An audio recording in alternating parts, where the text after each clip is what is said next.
Akankah engkau membinasakan seluruh kota karena 5 orang itu?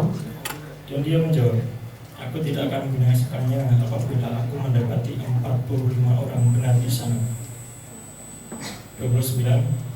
Dan dia menambah lagi dengan berbicara kepadanya dan berkata, seandainya di sana didapati 40 orang benar dan dia beriman, aku tidak akan melakukannya oleh karena ke-40 orang benar itu.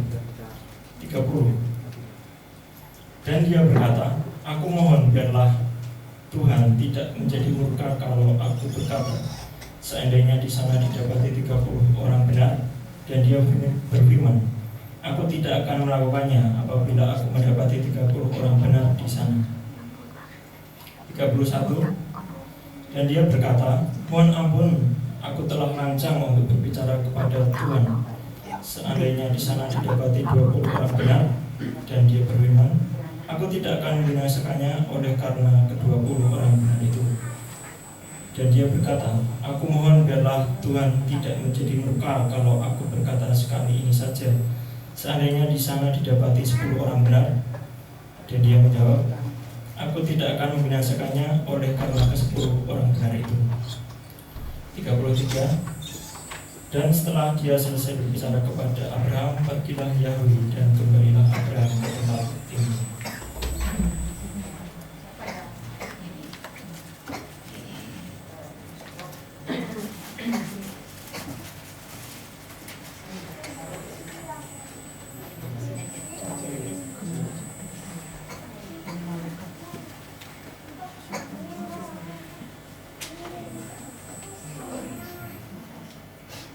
Matius 17. 18. Oh, 18. Matius 18. Yang terbesar dalam kerajaan surga. Pada waktu itu para murid datang kepada Yesua seraya berkata, siapakah kelak yang terbesar dalam kerajaan surga? Dan seraya memanggil seorang anak kecil, Yesua memberdirikannya di tengah-tengah mereka dan berkata, sesungguhnya aku mengatakan kepadamu, jika kamu tidak berubah dan menjadi seperti anak kecil ini, kamu sekali-kali tidak dapat masuk ke dalam kerajaan surga. Oleh karena itu, siapa saja yang merendahkan dirinya seperti anak kecil ini, dialah yang lebih besar dalam kerajaan surga. Dan siapa yang sekiranya dapat menerima anak kecil seperti yang satu ini atas namaku, ia menerima aku. Jangan jadi sandungan. Namun siapa yang membuat tersandung seorang dari mereka yang kecil yang percaya kepadaku ini, lebih baiklah baginya bahwa sebuah batu kilangan keledai digantungkan pada lehernya dan dia ditenggelamkan ke dasar laut. Celaka bagi dunia karena sandungan-sandungan itu, sebab memang perlu sandungan-sandungan itu muncul, tetapi celakalah bagi orang yang olehnya sandungan itu muncul. Dan apabila tanganmu atau kakimu menjerumuskan engkau, potonglah itu dan buanglah darimu.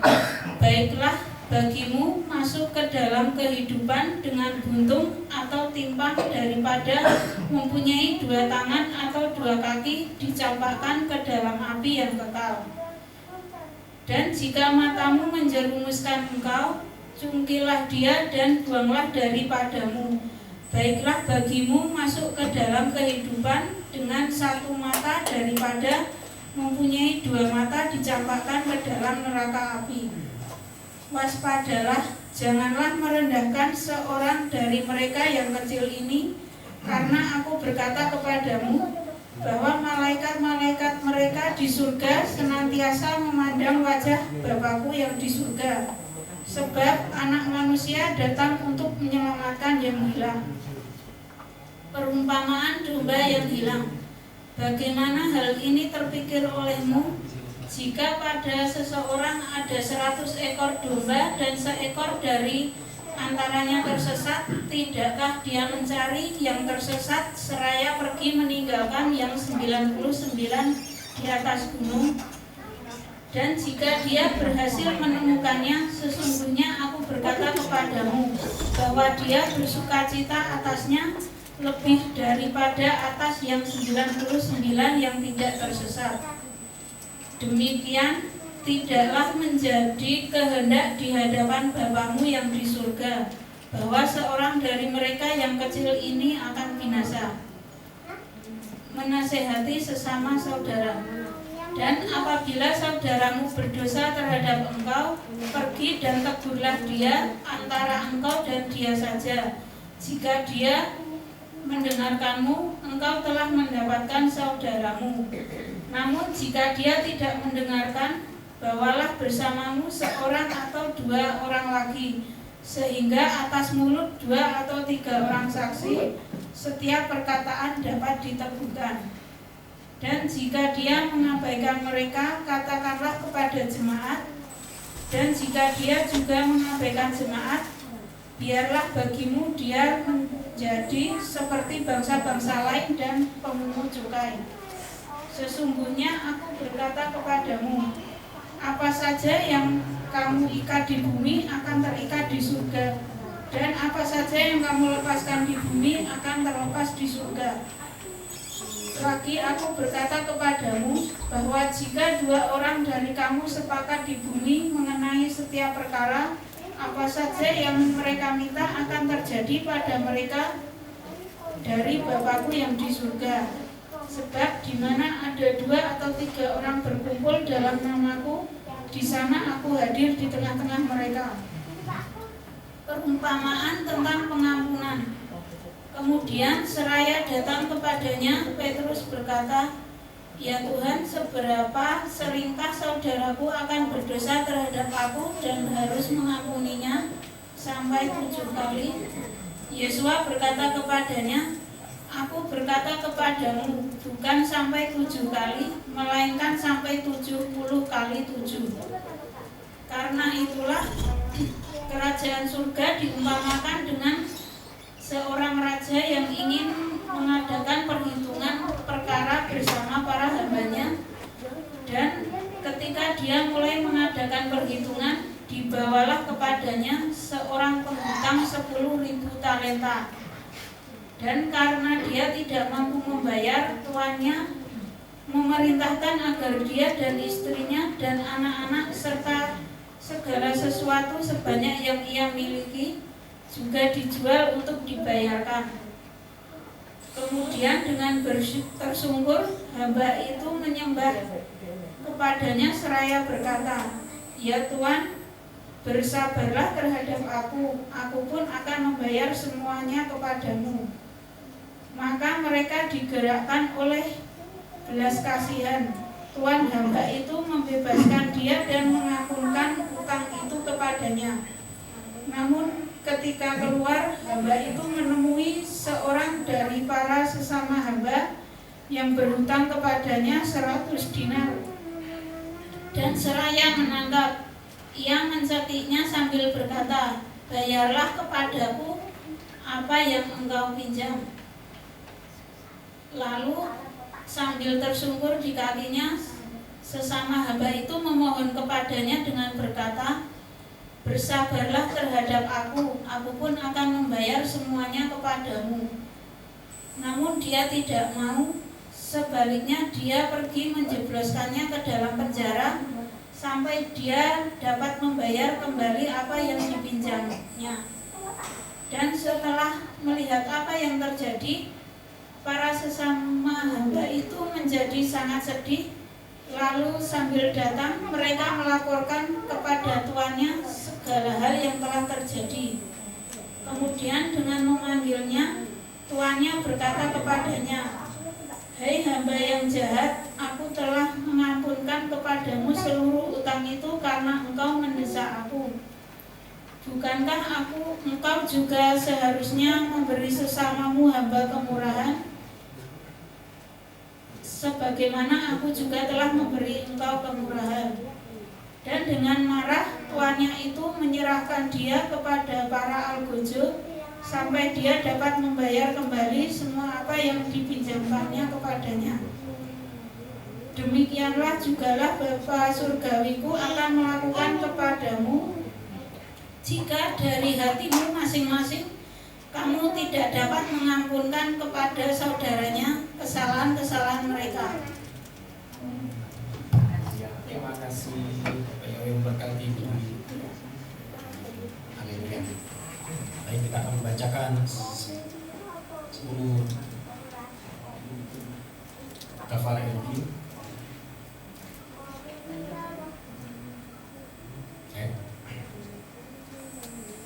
Ya, baik.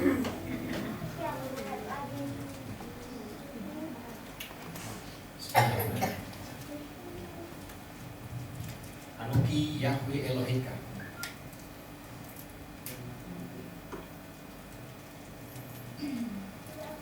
Asher Hotsetika Me'eretz Misraim Mibet Afadim, akulah Yahweh Elohimmu yang telah mengeluarkanmu dari tanah Mesir, dari tempat berbudakan. Lo yihye leka Elohim aherim al-panem, jangan ada padamu ilah lain di hadapan. Lo ta'ase leka vesel, lo tistahabe lahem, lo ta'afdem, jangan membuat bagimu patung, jangan sujud menyembah kepadanya dan beribadah kepadanya. Lo tisa etsem Yahweh Elohika lasau, jangan menyebut nama Yahweh Tuhan untuk kesia-siaan. Zakor et yom hasabat, Zakor et yom hasabat, ingatlah hari Sabat untuk menguduskannya. Kabet et afika fi et imeka, hormati ayah dan ibu. Lo tirsah, jangan membunuh. Lo tinaf, jangan bersinah. Lo titnof, jangan mencuri. Lo ta'ane beriaka et sakir, jangan bersaksi dusta terhadap sesama. Lo ta'mot bet riaka, jangan menghini rumah sesama. Haleluya. Amin. Demikian Kafal 10 firman Elohim. Baik. Shalom Aleichem. Bapak Ibu, saudaraku, keluarga aku yang ada di Yogyakarta yang dikasih Bapak Yahweh. Sinyal hilang ya. Kita ini seperti di gereja bawah tanah ya. Serius itu. Seperti Cina. Oke, Shalom Aleichem. Yang dari baru pertama kali datang boleh angkat tangannya. Nah, Bapak Ibu Saudara, ada di belakang, ada Ibu Novi, ada dari Gunung Kidul, boleh kasih salam. Selamat datang.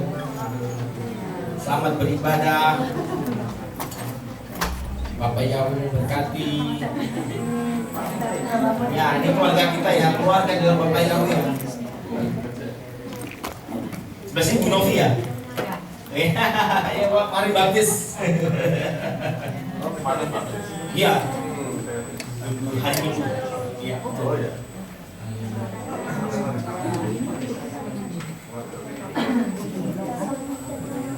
Iya.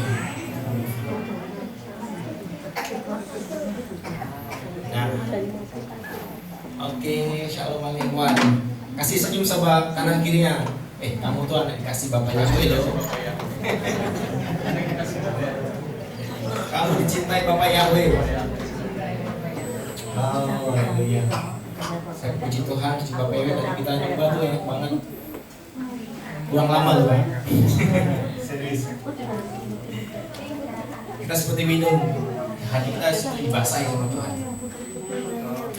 Nah, saya pelajari perjalanan Tuhan kita tuh sama seperti Yesua loh. Kakak sulung kita Israel, kedua kakak sulung kita Yeshua, amin. Katakan, kakak sulung kita namanya Yesua HaMasiah.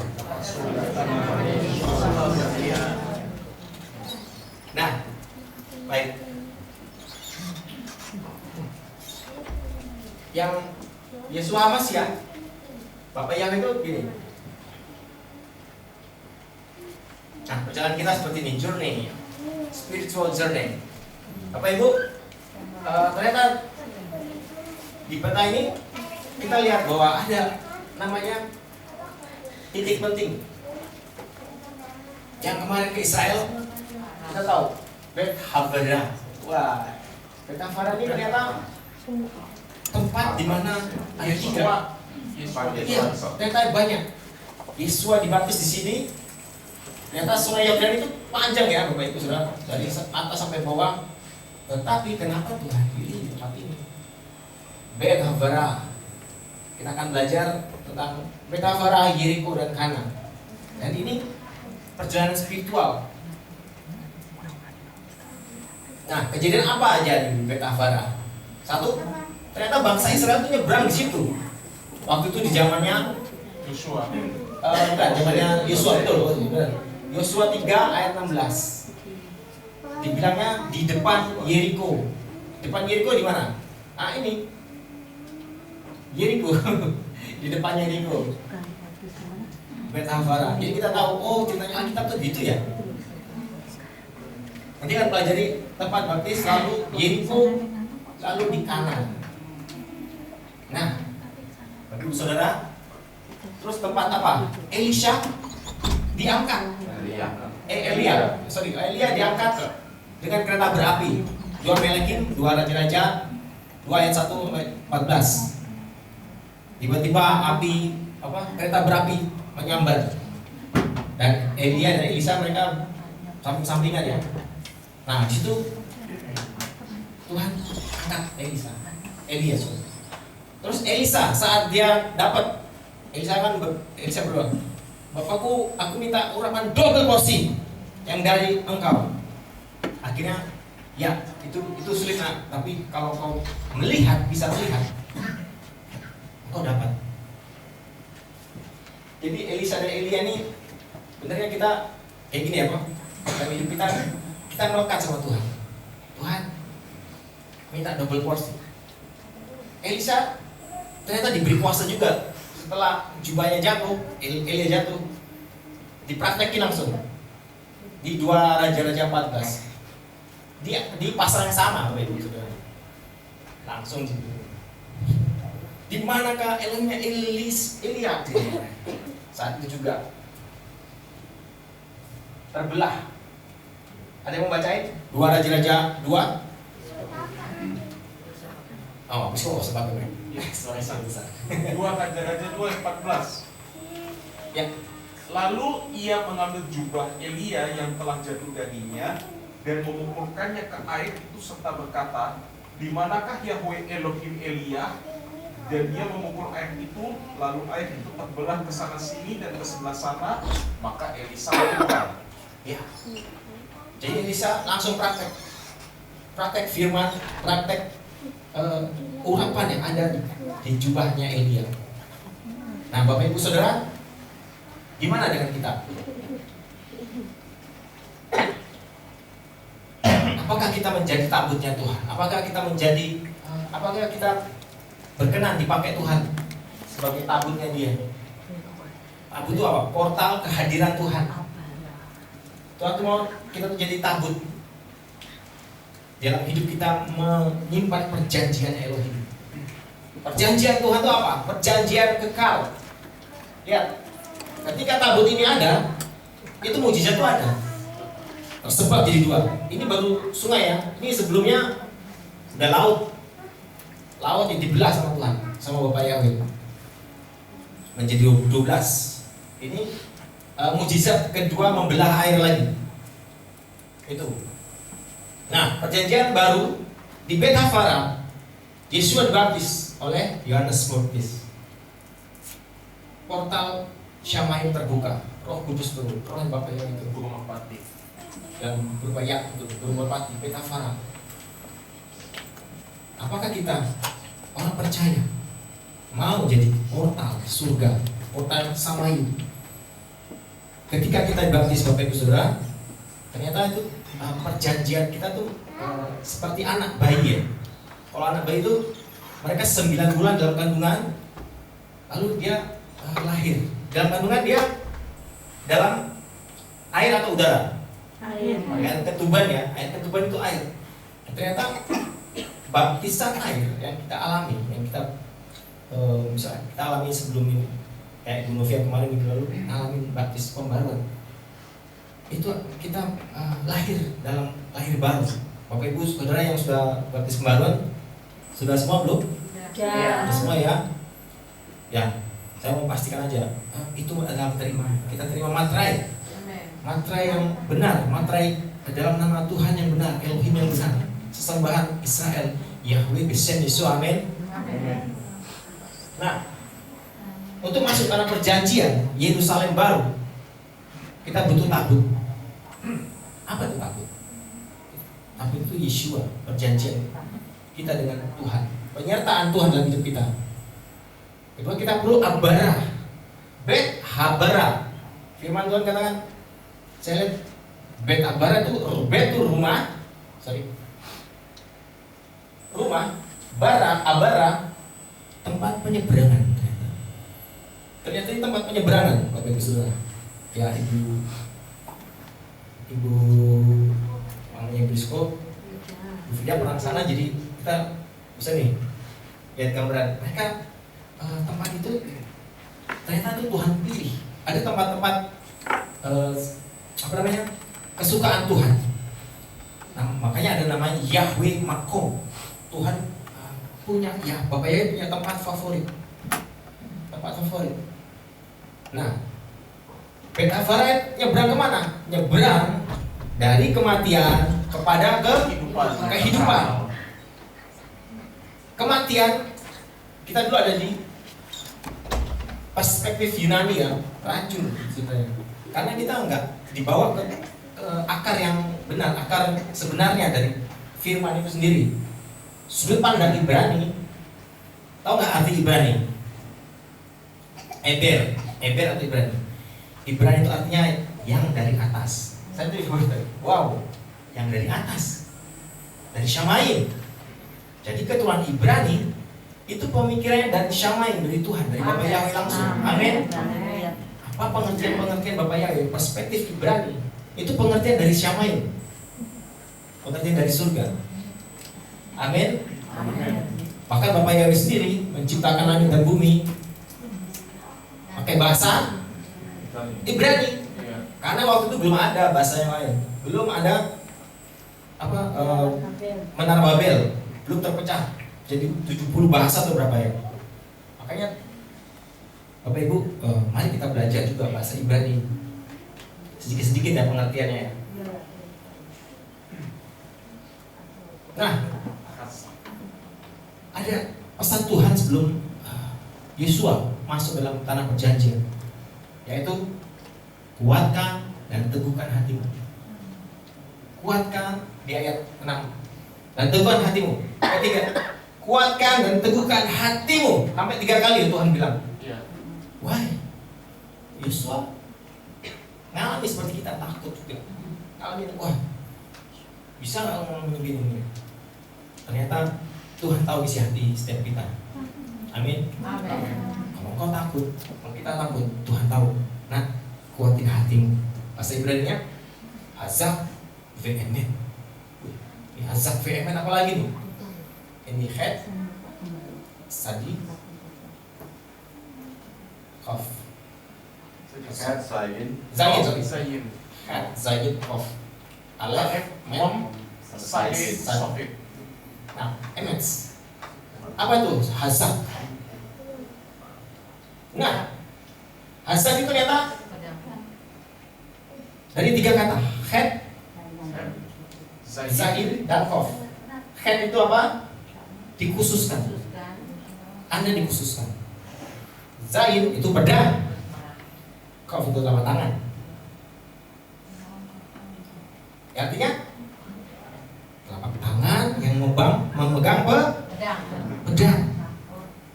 Itu loh, Tuhan tuh ingin kita pakai pedang firman. Makanya Yeshua waktu dicobai, ya itu sama di tempat yang di Yeriko tadi. Di sini loh, Yeshua ngalamin temptation of Yeshua di padang gurun. Ternyata dia ngalamin juga. Setelah dibaptis, dia langsung dihadapkan dengan padang gurun. Demikian juga kita loh. Ketika kita dibaptis mungkin kita ngalamin, pencobaannya berat nih. Orang-orang sekelilingku mungkin keluarga kita nggak setuju, nggak sefrekuensi. Itu biasa Bapak Ibu Saudara. Katakan sebelahnya, itu udah biasa. Saya juga ngalamin. Saya juga ngalamin. Jadi ketika menyeberang, kita langsung berhadapan dengan padang gurun, yaitu Yeriko. Yeriko ada apa di situ? Tembok Yeriko. Apa artinya tembok Yeriko? Kemustahilan. Kita ngalamin namanya kemustahilan. Makanya kalau hal-hal yang mustahil itu Tuhan senang. Nah, nih tak kasih yang mustahil. Waduh, kita geleng-geleng. Tuhan tuh maunya kita surrender. Oke, amin. Katakan, Tuhan maunya kamu tuh surrender, berserah. Yuk berserah pada Tuhan. Berserah pada kuasa Bapa Yahweh. Amin. Nah, teguhkanlah, kuatkan. Dari kata alef mem-sadim. Kata alef itu apa? Artinya mem itu bisa air, artinya bisa darah atau chaos atau mighty atau Tuhan yang luar biasa. Terus journey itu perjalanan. Jadi artinya apa? Tuhan yang maha kuasa, yang maha besar ingin berpetualang dengan Anda. Amin. Tuhan tuh mau jalan sama kita. Tuhan mau jalan sama kita seperti ini. Ayo nak, jalan nak sama aku. Bapak Ibu pernah kan? Suatu hari saya ke waktu tahun 2004 bencana di Aceh. Saya bilang, Tuhan, waktu itu saya habis tsunami ya. Terus ada lamaran di gereja ke Aceh. Wah, ini seru banget nih. Tuhan, gimana ya? Aku di sana enggak ya? Daftar, udah daftar. Terus orang tua saya takut. Pertama orang tua saya tahu, jangan ke sana bencana malah kamu datang. Kamu minum apa di sana? Pikiran-pikiran kayak gitu. Nah, Bapak Ibu Saudara, kekuatan itu, pikiran dari Satan bisa bikin kita mundur. Tapi hari itu saya tulis, no, dalam nama Yesus aku datang dengan nama Tuhan. Waktu itu saya daftar, langsung, oh ya, besok lusa siap-siap berangkat. Wih, cepat banget ya. Karena memang dibutuhkan di sana. Akhirnya kami berangkat sama tim dari Jogja 3 orang. Di jalan terus sana Aceh. Wah, waktu itu bersih mayat, kantong-kantong mayat berserakan. Ya itu terjadi. Tuhan kayak gini loh. Apa namanya? Ada Aceh. Ternyata saya dulu pernah punya doa pengen Tuhan kayak apa sih Aceh itu ya. Bapak Ibu hati-hati dengan apa yang kita rindukan, itu Tuhan bisa jawab loh. Saya juga pernah bilang, Tuhan aku mau ke Papua. Tuhan bawa ke Papua. Lalu di Banda Aceh itu ya kita ngalamin namanya perjalanan sama Tuhan. Kita kenal sama teman-teman seiman. Lalu kita lihat Banda Aceh terbuka buat kekristenan, buat Tuhan. Banyak gereja-gereja bertumbuh di sana. Wah, ini apa namanya? Tuhan buka jalan. Tuhan buka jalan di tengah-tengah bencana. Dan banyak dari mereka juga menerima Yeshua. Lalu, nah, ternyata Tuhan itu kita mau bekerja sama dengan malaikat. Nah, Tuhan itu seperti ini. Bukankah aku telah memerintahkan engkau, jadilah kuat dan berani. Kalau di perjanjian Elai, kuatkan dan teguhkan. Di Elai, kita kuat dan berani. Jadi kuat dan berani Bapak Ibu Saudara. Jangan takut, Tuhan itu menyertai. Karena Yahweh Elohimmu menyertai engkau di segala tempat kemanapun engkau pergi. Kalau Bapak Ibu, Tuhan utus Bapak Ibu Saudara kesana nak. Ingat firman Tuhan ini, teguhkan dan kuatkan hatimu. Teguhkan dan kuatkan hatimu. Keluargaku Yeriko itu ternyata adalah sebenarnya pintu buat masuk tanah perjanjian. Demikian juga hidup kita. Masalah atau kemustahilan itu sebenarnya pintu, bukan penghalang. Lihat ya preskriptifnya. Jadi kan itu pintu untuk kita masuk ke tanah perjanjian. Libatkan malaikat Elohim. Kita tahu sendiri ceritanya, mereka jalan sampai 7 kali disuruh Tuhan. Diajar cara berperang yang unik. Cara berperangnya unik kan? Malah disuruh doa, doling gitu. Tim sangka kalah 7 kali, robos. Kita cek mana di sejarah. Jadi robohnya tuh keluar, bukan ke dalam. Roboh keluar, lalu mereka memanjat reruntuhannya. Orang Israel memanjat reruntuhannya masuk, lalu membakar. Bahkan itu terjadi sebelum hari raya Pesak. Jadi bangsa Israel mereka Pesak dulu nih, Pesak dulu sebelum masuk ke sini. Firman Tuhan kata mereka merayakan Pesak di seberang sungai Yordan itu tadi. Nah, di sini. Mereka apa Pesak di sini? Makan hasil gandumnya pertama. Nah, disitulah berhenti mana berhenti. Dan mereka mulai makan hasil dari negeri ini. Mereka nggak kerja waktu itu. Mereka belum kerja macul ya, tapi mereka udah nikmati. Itu loh Bapak yang itu sediakan semua kebaikannya, sediakan makanan buat anak-anaknya. Nah, di situ Tuhan tuh malaikat Tuhan datang. Bapak Ibu mau nggak disertai malaikat Tuhan? Mau. Oh, amin. Sertai Tuhan, sertai malaikat Tuhan sendiri. Ternyata ini bukan malaikat biasa loh. Dan dia menjawab, bukan kawan, juga bukan lawan, tetapi aku datang sebagai panglima bala tentara Elohim. Dibilangnya Sar Sefa Yahweh. Dan dia waktu Yesua sujud menyembah, dia nggak menolak. Ternyata pasti dia itu Tuhan sendiri. Sar Sefa Yahweh. Nah, di mana peperangan hidup kita? Di mana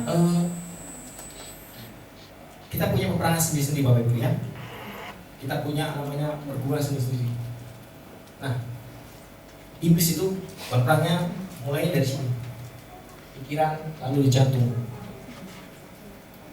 Makanya ada firman Tuhan, jagalah hatimu dengan segala kewaspadaan. Tapi hati bahasa Inggrisnya apa? Heart. Heart itu jantung. Jadi firman Tuhan, kuatkan jantungmu. Jaga jantungmu dengan segala kewaspadaan. Jaga juga pikiranmu. Pikiran kita sepakat ya, tahun ini adalah tahun cahaya. Amin. Amin. Katakan, tahun ini adalah tahun cahaya. Amin. Tahun ini adalah tahun cahaya. Amin. Anak-anak Bapak Yahweh, kita hidup dalam cahaya Tuhan. Amin. Amin. Dunia biar boleh gelap, kita hidup dalam terang. Amin. Nah, lalu perjalanan ketiga, Kana. Kita tahu itu pernikahan, wedding. Siapa yang mau nikah dengan Tuhan Yesua? Nah, ternyata perjalanan pernikahan atau perjalanan ada 3 tempat tadi ya. Kana, Bethabara, lalu Jericho, lalu Kana. Bethabara kita menyeberang, Jericho kita berperang. Nah, setelah berperang itu ternyata firman Tuhan katakan di kitab Yesua, mereka membagi jarahan, membagi kota-kota. Suku Lewi di sini, suku Lewi, suku Yehuda di sini, suku Naftali di sini. Terakhirnya firman Tuhan, mereka di kitab Perjanjian Lama, mereka memperbaharui perjanjian dengan Elohim. Memperbaharui. Dan artinya apa memperbaharui? Di Perjanjian Lama, kawin, perjanjian kawin anak domba. Ya, itu Perjanjian Lama. Perjanjian Baru, Tuhan Yesus ke Kana. Tuhan sangat concern dengan ini. Karena makanya 3 tahap ini kita mesti lalui, Bapak Ibu sekalian. kita pasti lalui bersama Tuhan. Amin. Amin. Katakan bersama Tuhan, bersama Bapak Yahweh, Beshem Yeshua, saya menang. Saya menang. 1, 2, 3, kita yang ucapkan ini ya.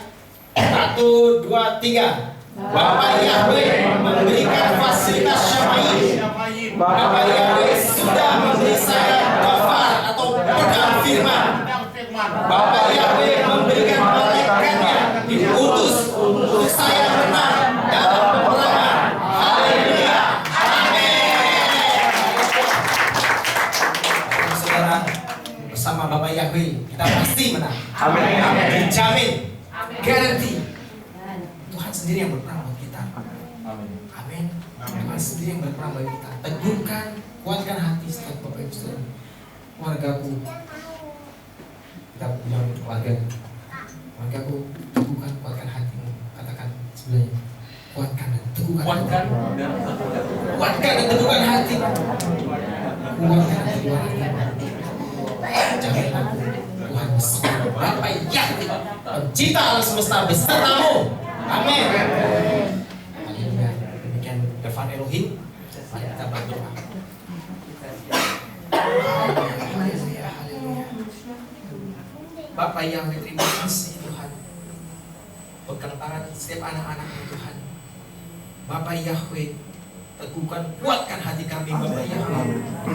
Dalam kehidupan di dunia ini Tuhan, sebelum kami pulang dijemput sama Bapak Yahweh.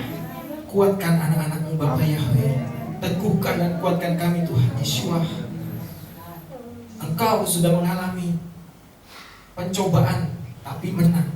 Tuhan, pencobaan-pencobaan apapun yang kami alami, biar kami menang di dalam Engkau ya Tuhan. Karena Yeshua Mashiach sudah menang atas pencobaan. Di atas pencobaan di Yeriko, Bapak Yahweh, Engkau Yeshua Mashiach yang menang atas dosa. Tuhan Yeshua, Engkau yang beserta dengan kami. Amin. Terima kasih Tuhan. Terima kasih Bapak Yahweh. Pegang tangan kami Tuhan. Mari kita nyanyikan, pandang wajah-Mu. Pandang wajah-Mu dan berseru, pertolonganku datang dari-Mu. Peganglah tanganku, jangan lepaskan. Kaulah harapan dalam hidup. Pandang wajah-Mu, pandang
Yesus Maha Manusia yang layak dipuji.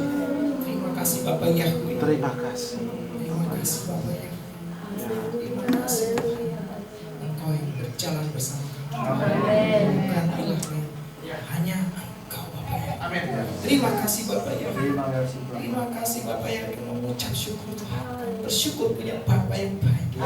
Punya Elohim yang dahsyat, yang luar biasa, pencipta alam semesta yang menyertai kami dan menyertai aku. Dalam nama Yesus Masih, semua yang kasih Bapak yang katakan amin. Haleluya. Semuanya ke Bapak Yahweh. Ya. Ya, Bapak. Baik Bapak. Mari kita bangkit berdiri dan terima berkat Tuhan. Yefareka Yahweh wismereka.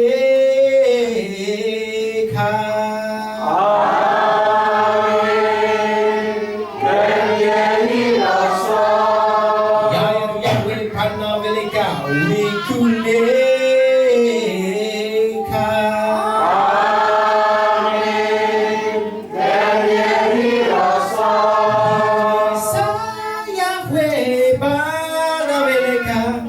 Shemeka Shalom.